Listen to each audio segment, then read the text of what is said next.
What happens when pride collides with reality? A manager desperate to impress a Chinese tycoon finds himself humiliated until an unexpected voice in perfect Mandarin changes everything. The first call came at 7:42 in the morning. Richard Kessler was halfway through his second espresso when the hotel receptionist rushed into his office, face pale, clutching a notepad. "Mr. Kessler," she stammered, "you're not going to believe this." "He's coming." Today, Richard frowned. "Who's coming?" "Speak clearly, the Chinese businessman. The one with the fortune. The one scouting properties on the West Coast. He'll be here by noon." The words dropped like a stone in Richard's stomach. He placed the cup down so hard it rattled against the saucer. "Noon? As in 4 hours from now? And you're telling me this now?" The receptionist shifted uneasily. "We just got confirmation. His assistant emailed at dawn. He wants to see the presidential suite, the ballroom, everything." Richard leaned back, rubbing his temples. This was supposed to be his hotel's golden chance. A single client who could change everything. If the millionaire liked what he saw, the property could secure the kind of long-term deal that would make investors grin for years. But there was one glaring problem. Richard didn't speak a single word of Mandarin. He'd spent months preparing for visits from wealthy Americans, Europeans, even a Saudi prince who never showed up. But he hadn't thought about China. Not seriously. And now, with less than 4 hours on the clock, he had no translator, no cultural advisor, and no backup plan. The espresso suddenly tasted bitter. He sprang to his feet, storming out of his office. Staff scattered as he moved down the hallway, barking orders. "Get the ballroom polished. Double-check the chandeliers. Make sure housekeeping touches up the suite. And find me someone, anyone, who can bridge this language gap." "Should we call the university?" one concierge asked timidly. "They might have a student." Richard cut him off. "A student? Number. I need someone professional, someone who can impress him, not embarrass us." The hotel lobby already hummed with its usual morning rhythm. Guests lined up for coffee, bellhops carted luggage across the polished floor, and the scent of fresh pastries drifted from the cafe. But under that surface calm, Richard's mind raced. He checked his watch. 3 hours, 58 minutes. This wasn't just about hospitality. This was survival. His career hinged on it. The general manager of the Kessler Grand Hotel, a title he had fought for, could not afford to look incompetent in front of a billionaire. As he paced, his mind churned with fear and strategy. Should he bluff? Use hand gestures? Try some clumsy English Mandarin dictionary app on his phone? Every idea sounded ridiculous. Every second wasted made his chest tighten further. And that's when he noticed her. Near the far side of the lobby, bent over a cleaning cart, was a figure he barely registered most days. She wore the standard uniform, black dress and white apron, her hair neatly tied back. She was polishing the brass rails along the staircase, moving with quiet focus. Richard barely gave her a second glance. To him, she was just another maid, one of dozens he supervised indirectly. But in a few short hours, she would hold the key to saving his reputation. He didn't know it yet, but the clock was already ticking, and the one person he overlooked daily was about to rewrite everything. Richard Kessler wasn't just any hotel manager. At 44, he carried himself with the polish of a man who believed in appearances. His navy suits were tailored in Los Angeles, his shoes imported from Italy, and his hair always combed back with meticulous precision. Guests saw charm and confidence when he strolled through the marble lobby of the Kessler Grand Hotel in Sacramento. But behind closed doors, Richard carried a gnawing truth. He was constantly one step away from losing control. He had climbed the hospitality ladder with grit, not charm. Born in Bakersfield to a mechanic father and a mother who worked night shifts at a diner, Richard spent his early 20s scrubbing bathrooms at a roadside motel. He swore he would never stay invisible forever. Over the years, he learned the power of image. Smile wide, shake hands firmly, and act as though you belonged in the room even if your stomach was in knots. That formula carried him up the ranks until he was finally named general manager of the family-owned luxury property in Sacramento. But the hotel wasn't doing as well as it looked on the outside. Occupancy rates dipped. Competing chains offered flashier amenities. Investors were circling like hawks, pressuring Richard to prove he could attract serious clientele. So when rumors spread that an international billionaire was touring properties along the West Coast, Richard knew this was his moment. His chance to prove he wasn't just another caretaker in a collapsing business, but a leader who could bring prestige and money through the front door. There was just one complication: Richard's pride. He hated asking for help. He believed control was everything. Delegating too much made him nervous. Depending on others felt like weakness. It was why he'd never bothered to learn Mandarin or hire anyone fluent on staff, despite knowing that wealthy Chinese tourists were flocking to California more than ever before. To him, it felt like admitting he wasn't prepared, and Richard lived in constant fear of being seen as unprepared. Now that decision had come back to haunt him. By mid-morning, his office desk was littered with papers, schedules, and hastily scribbled phone numbers. He dialed one contact after another: a local interpreter agency, a corporate partner, even an old acquaintance who once bragged about studying abroad in Shanghai. No luck. Everyone was either unavailable or demanded more time than he had. His assistant poked her head in. "Sir, the suite is being touched up. Maintenance says the chandelier bulbs have been replaced. The kitchen is prepping samples for the lunch tasting." Richard barely heard her. He stared at the phone in his hand like it was a sinking lifeboat. "This has to go perfectly," he muttered. "If I blow this, we're finished. The investors will have my head." The assistant hesitated. "What if we just let him bring his own translator?" Richard's jaw tightened. "And look incompetent?" "Absolutely not. This hotel must appear flawless, from the valet outside to the wine list on the table. We can't rely on outsiders to make us look professional." He dismissed her with a wave, but deep down, panic swelled in his chest. His whole life had been about proving he wasn't small-town Richard from Bakersfield anymore, that he deserved to stand at the top. Yet, here he was, scrambling, terrified that in just a few hours, a wealthy stranger from another country would see right through him. But life has a strange way of humbling you, especially when help comes from the last place you'd ever expect. By 9:15 a.m., the news had spread beyond Richard's office walls. Word of the mysterious guest was now moving like wildfire through the staff. Bellhops whispered near the luggage carts, receptionists straightened their ties, and housekeepers scrubbed rooms with a nervous energy. The Kessler Grand, which normally carried the calm rhythm of routine, suddenly felt like a stage before opening night. The official email arrived in Richard's inbox at 9:27 a.m. sharp.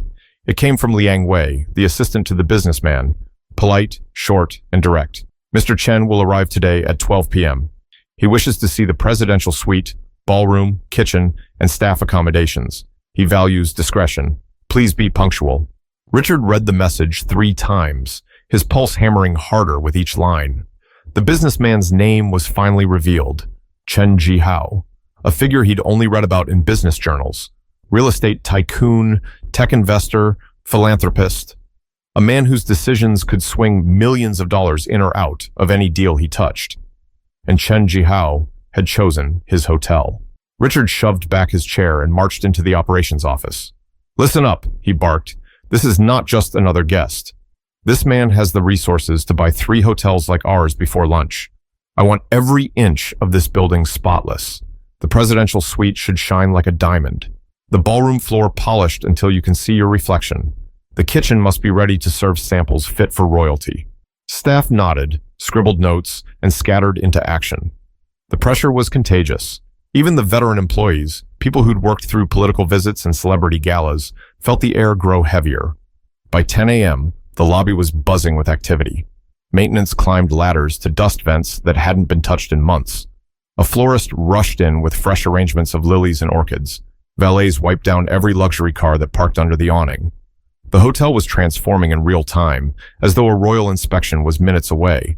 But beneath the surface frenzy, Richard's real problem remained unsolved. He stood at the reception desk, scanning the polished counters, the sparkling chandeliers, the uniformed staff lined up like soldiers. Everything looked perfect.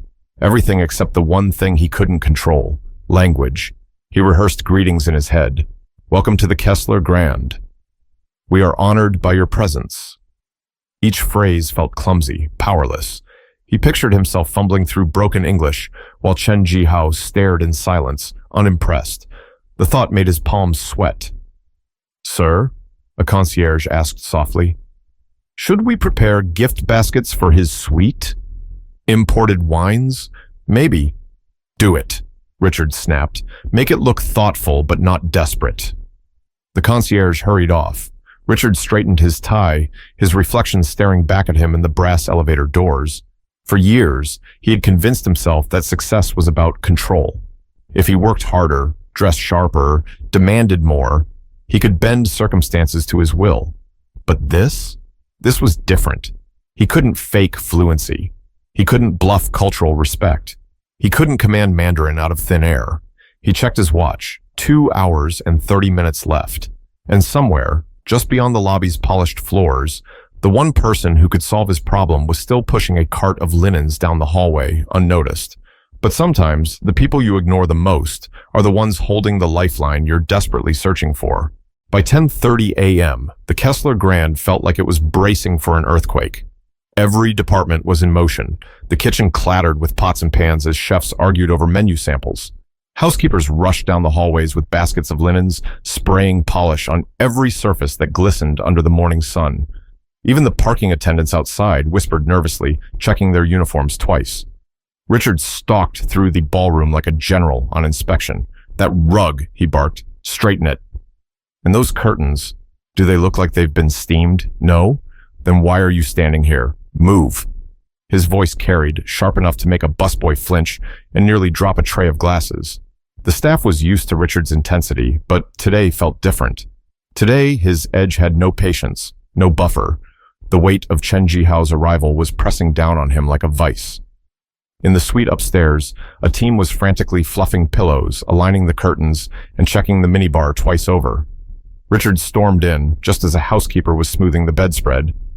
"Is that wrinkle supposed to be there?" he snapped. The woman froze. "No, sir." "I'll fix it. Fix it now," he muttered, pacing the room. "If Mr. Chen sees a single crease, he'll think we're amateurs." One of his senior assistants, a woman named Janine, followed him into the hallway. "Richard, you're going to give yourself a stroke. The hotel looks incredible. Everything is under control." "Under control?" he hissed, lowering his voice. "You think any of this matters if I can't even speak to the man? Do you understand what's at stake? This isn't just a client. This is the client. If he walks away unimpressed, our investors will be gone before the week is out." Janine softened. "Then let him bring his own interpreter. Just focus on showing him the property." Richard shook his head. "No, that makes us look second-rate. If we can't provide something as basic as communication, why would he trust us with anything else?" She didn't answer. She knew Richard's pride was stronger than reason. By 11 a.m., the lobby was spotless. Guests were being gently steered away from areas Chen was expected to tour. Security discreetly hovered near entrances.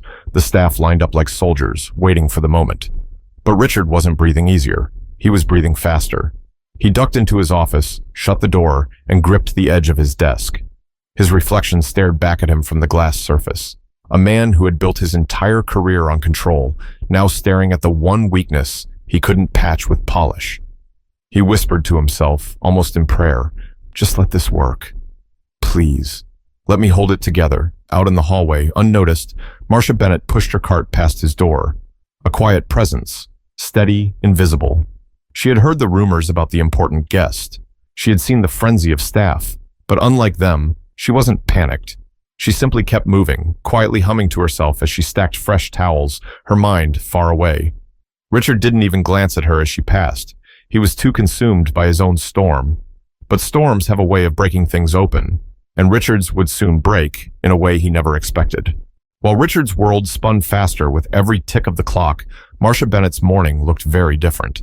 She had started her shift at 6 a.m., same as always, wheeling her cart into the quiet corridors before most guests were even awake. At 41, Marcia wasn't new to hard work. She had spent nearly 2 decades in hospitality, laundry rooms, banquet cleanups, late-night shifts, scrubbing bathrooms while wealthier people slept soundly. She never complained. Her job didn't come with applause, but it came with dignity, and she valued that more than anything. She lived across the river in West Sacramento with her teenage son, Deshaun. Every paycheck went toward bills, groceries, and saving for his college fund. She never asked for recognition at work. In fact, she preferred to blend into the background, The less attention, the better. Attention, in her experience, only complicated things. But what nobody at the Kessler Grand knew, not even Richard, who passed her in the hallways without so much as a nod, was that Marcia carried a hidden skill, a secret she rarely revealed. When she was a young woman, she'd attended community college in San Francisco. There, she met international students, including a group from China. At first, she helped them with English homework. Over time, they taught her Mandarin. She picked it up quickly, fascinated by the rhythm and precision of the language. What started as simple curiosity grew into fluency after years of practice, language courses, and tutoring Chinese-American families in exchange for childcare help. It wasn't something she bragged about. Why would she? Most of her coworkers barely looked at her cart, let alone asked about her life. They assumed Maid was all she could ever be. And Marcia was fine letting them think that. It kept things simple. On this particular morning, as she polished brass rails in the lobby, she overheard fragments of conversations. The millionaire's arriving at noon. He only speaks Mandarin. Richard's losing his mind. Marcia tucked the words away quietly. She could have spoken up. She could have told someone she understood Mandarin fluently, that she'd even volunteered at a local cultural center teaching basic phrases to kids. But she didn't. Why should she? No one had asked. And deep down, part of her bristled at the thought of being useful only when it suited others. Still, as she watched Richard storm past, barking orders, she felt something stir inside her, a mix of pity and frustration. The man strutted around like he owned the world, but right now, he looked like he was one missed step from collapse. Her co-worker Angela nudged her as they folded napkins for the ballroom. "You hear about the big shot coming?" "Yeah," Marcia replied calmly. "They say he's loaded. Like billionaire loaded. Richard's running around like his hair's on fire." Angela chuckled. Marcia gave a small smile, folding another napkin with careful precision. "Doesn't surprise me." She didn't mention the part that mattered most, that she, the invisible maid, could walk right up to this so-called untouchable guest and speak his language better than anyone else in the building. And as the clock crept toward noon, she wondered quietly if she should. But fate has a way of forcing decisions, and in just a few minutes, silence would no longer be an option for Marcia Bennett. At exactly 12:01 p.m., the black SUV pulled up to the front entrance of the Kessler Grand. The valet scrambled to open the door as Richard stood stiffly at the top of the steps, palms damp, tie perfectly straight. Out stepped Chen Jihao. He was shorter than Richard expected, but his presence carried weight. Sharp black suit, polished shoes, not a single movement wasted. Behind him trailed two assistants, both carrying sleek leather folders, eyes scanning everything. Richard plastered on a smile, stepping forward. "Welcome to the Kessler Grand, Mr. Chen," he said slowly, as if careful pronunciation could disguise his fear. Chen's expression remained unreadable. He turned to one assistant who leaned in to whisper in Mandarin. Richard caught none of it. The assistant translated, "Mr. Chen thanks you for the welcome." Richard nodded stiffly, guiding the group toward the lobby. Every step felt heavier. He pointed to the chandeliers, the marble flooring, the floral arrangements. "All prepared for your visit," he explained. The assistant murmured the translation, but the lag between words made Richard's stomach churn. The flow was broken, awkward. In the corner, polishing a table near the entrance, Marcia paused. She hadn't planned on being here at this exact moment, but as she watched Richard fumble through the translator, something inside her shifted. His forced smile, the assistant's clipped tone, Chen's faintly unimpressed glance. She could see where this was headed, and it wasn't good. They moved toward the ballroom. Richard gestured grandly. "Our space can accommodate 400 guests comfortably, perfect for galas, conferences." The translator repeated. Chen responded with a short burst of Mandarin. The assistant hesitated, fumbling for the right English words. "He says, maybe it looks average." Richard's heart stopped. Average? His jaw clenched. This was slipping through his fingers.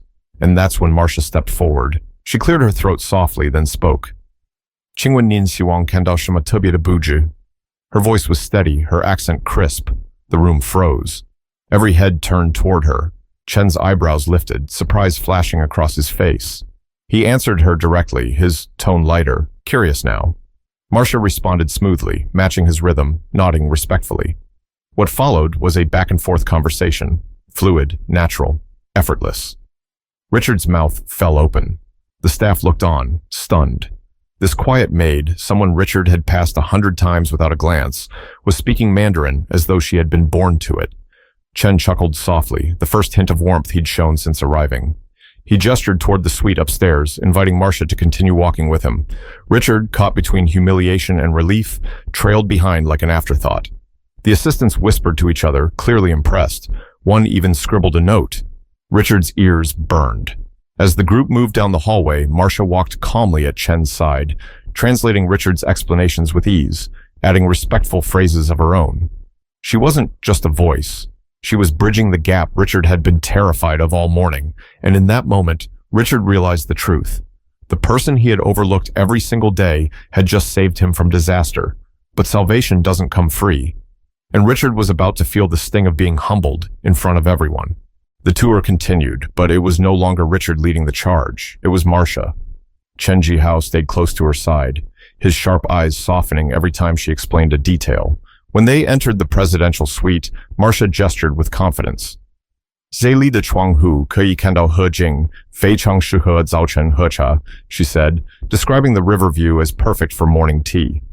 Chen's lips curved into a faint smile. Richard stood stiffly in the background, pointing at amenities that nobody seemed to care about. Every time he spoke, Marcia's voice followed, smooth and respectful, adding cultural context that Richard never would have thought of. It was more than translation. She was making the hotel feel like home to Chen. One of the assistants leaned toward Chen. 她说得很流利, he murmured. She speaks fluently. Chen nodded, clearly impressed. Richard caught the tone, even if he couldn't catch the words.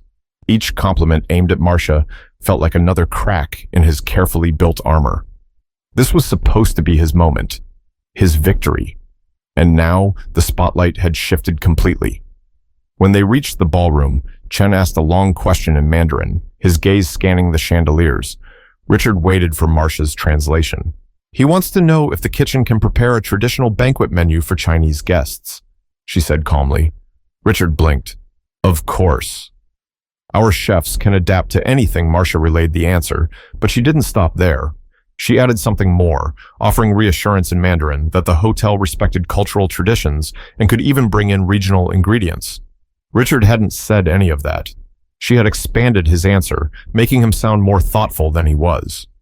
Chen nodded approvingly, clasping his hands behind his back. Richard's chest tightened. For years, he had told himself that leadership was about control, that staff like Marcia were just background players, cogs in the machine. But watching her now, he realized how wrong he'd been. She wasn't just helping him, she was carrying him. And everyone in the room could see it. When the tour ended, Chen shook Richard's hand politely. Then he turned to Marcia, bowing his head slightly in respect. He spoke a few words, his voice warm. Marcia translated softly, her eyes steady on Richard. He says he appreciates the hospitality. But more importantly, he appreciates being spoken to with respect in his own language. The weight of the words landed like a stone in Richard's gut. He forced a smile, nodding quickly. Chen left with his assistants, promising to be in touch. The black SUV rolled away. The lobby slowly returned to normal, but Richard couldn't shake what had just happened. He had nearly lost everything. And the only reason he hadn't was because of someone he'd never taken the time to see. For the first time in years, Richard felt something stronger than pride, shame. But shame can either crush you, or it can change you. And Richard was about to find out which path he would choose. The lobby emptied slowly. Staff returned to their posts, some still whispering about what they had just witnessed. For once, Richard didn't bark orders. He just stood near the reception desk, his thoughts louder than the chatter around him.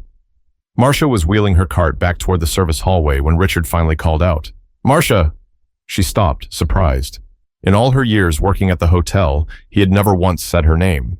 He walked over, his usual swagger stripped away. You saved us today. Saved me. Marcia shrugged lightly, her expression calm. I just did what needed to be done. No, Richard insisted. You did more than that. You gave him respect. Something I couldn't give, not with all the polish in the world. For a moment, silence hung between them. Richard shifted uncomfortably, unused to humility. I should have known. I should have seen you. All this time, I have been so focused on appearances that I forgot the value of people. He paused. I'm sorry. Marcia studied him. She wasn't someone who clung to apologies. Life had taught her to keep moving, not to wait for validation. Still, something in his voice felt genuine. She gave a small nod. Just remember this. People aren't invisible. Doesn't matter if they're scrubbing floors or signing checks. You never know what they're carrying with them. Richard exhaled, the weight of the morning finally sinking in. Her words pierced deeper than any investor's criticism ever had. He realized then that the lesson wasn't about Mandarin or even Chen Jihao. It was about respect, about seeing people fully, not just for their job titles or what they could provide in the moment. The next day, Richard did something nobody expected. He gathered the staff in the ballroom, not to scold, not to nitpick, but to acknowledge. I owe all of you thanks, he said, scanning the room. And I owe Marcia special thanks. She reminded me what true leadership looks like. It's not about control or image. It's about respect, about listening, about seeing the people around you. Some staff looked shocked. Others smiled quietly. And for the first time in years, Richard felt lighter. Marcia didn't crave the spotlight, but she accepted the applause with grace, not because she wanted recognition, but because she knew her son would be proud when he heard the story. Life at the Kessler Grand went on, but something had shifted. Richard carried himself differently. He asked questions. He learned names. He even downloaded a Mandarin app, determined to start with the basics. The truth was simple. One moment of humility had changed him more than a decade of ambition ever could. And maybe that's the lesson we all need to remember. You never know who holds the key to your next breakthrough. It might not be the person in the corner office or the one with the biggest paycheck. Sometimes it's the person you walk past every day without noticing. So here's the question. Who are you overlooking in your life right now? Who might be carrying a gift, a talent, or a perspective that you've been blind to? Respect costs nothing, but it can change everything. If this story spoke to you, share it with someone who might need the reminder. And don't forget, real strength isn't in control, it's in respect.